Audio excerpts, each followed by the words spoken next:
yet another remarkable day on La Vuelta. Well, Spain is absolutely alive with enthusiasm for the race after two Spanish winners, Herrada joining Soler on the roster.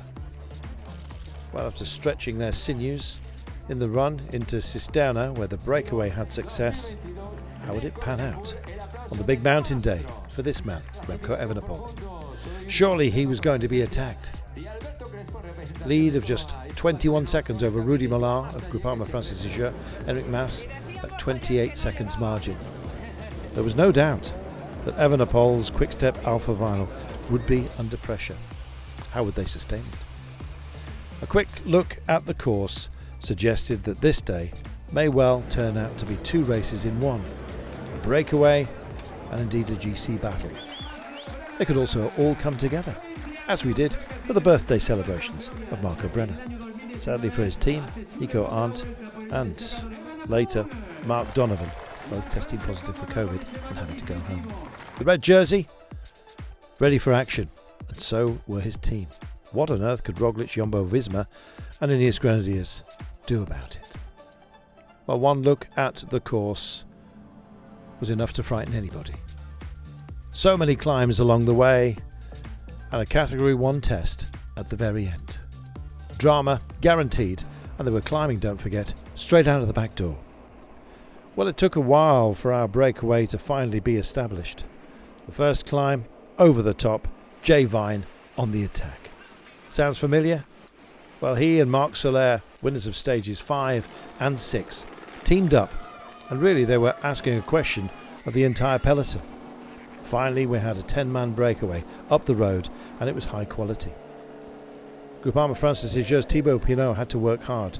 He and Sebastian Reichenbach, well, they were able to get onto the back wheel of Bruno Amirai, who dropped back from further up the road and installed 3 teammates in the front group. Well, the gap was significant. It moved up to around about 4 minutes. Quick-Step Alpha Vinyl did not panic. They were trying to preserve some resources at least for the climbs, but the pace was high, and each one of those climbs seemed to fall to Jay Vine. If he couldn't win another stage, then at least he wanted to win a polka dot jersey. His gap in that competition became unbridgeable. But what about the gap to the break? Another man within it, Mads Pedersen, spectacularly so.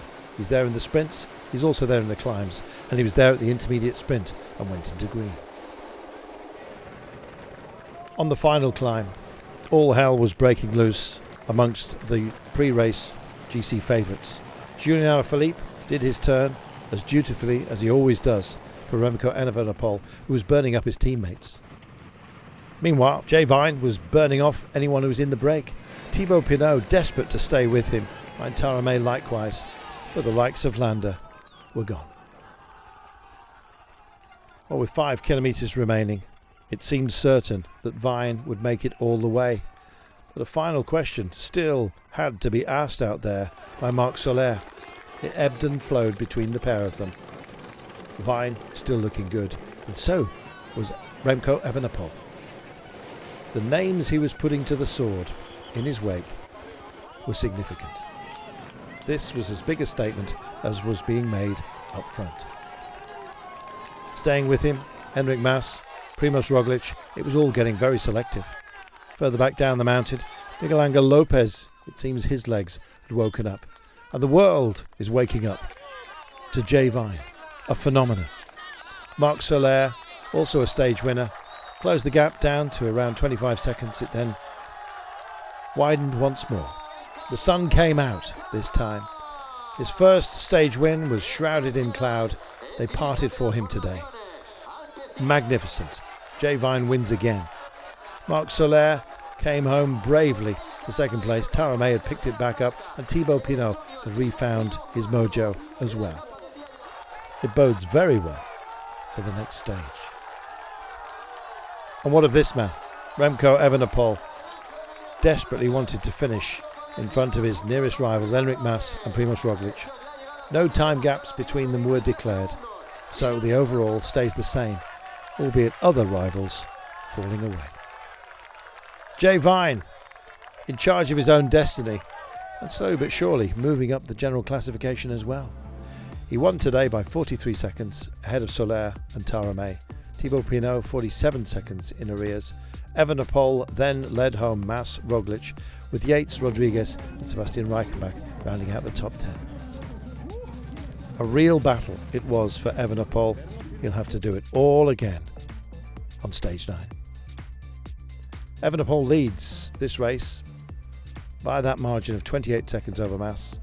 Roglic is there, so is Rodriguez and Ayuso. And so we race on with Jay Vine in a polka dot jersey. 2 stage wins to his name, and what more lies at the feet of that man? Mats Pedersen equally delighted on this day, taking control of the green jersey after a magnificent performance in the break and snaffling those sprint points. This is what lays ahead before the rest day. Who will be able to go all in? When you look at the parcours, you indeed wonder. It is going to be brutal. La Vuelta never disappoints, but this weekend could prove pivotal. Do not miss stage 9 in the run to the rest day.